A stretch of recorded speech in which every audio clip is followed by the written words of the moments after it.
What if one of the most powerful tools of colonial rule wasn't the gun or the flag, but the clock? In the late 19th century, the British Empire was obsessed with measuring, disciplining, and regulating time. Industrial Britain ran on railway timetables, factory bells, and the new universal standard of Greenwich Mean Time. Time had become a resource for control.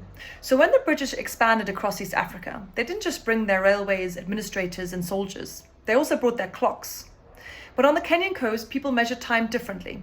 The ebb and flow of the tides, the rising and setting of the sun, the 5 daily calls to prayer, and the bells of churches and temples.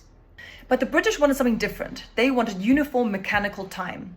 Courts, railways, offices all ran on British time. They decided when people worked, travelled, and got paid. They also printed diaries that were divided into hours and days, and these trained people to regulate their lives according to their clock. Time became a quiet but powerful tool to manage labour and govern daily life. And its symbol was the clock tower. The British built dozens of them across the empire, the imperial cousins to Big Ben in London.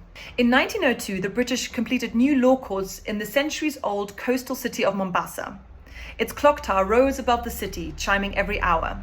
If you wanted to register land or settle a dispute or deal with the state in any way, you entered a world governed by British time. But time was also a site of resistance. In neighbouring Zanzibar, Sultan Bargash built his own monumental clock tower in the 1880s, using European technology but refusing British time. He set his clock to what was known then as Islamic or Ottoman time, a system used for centuries across the Indian Ocean world. A few years later, the British destroyed the clock tower, and when it was rebuilt, it ticked to Greenwich.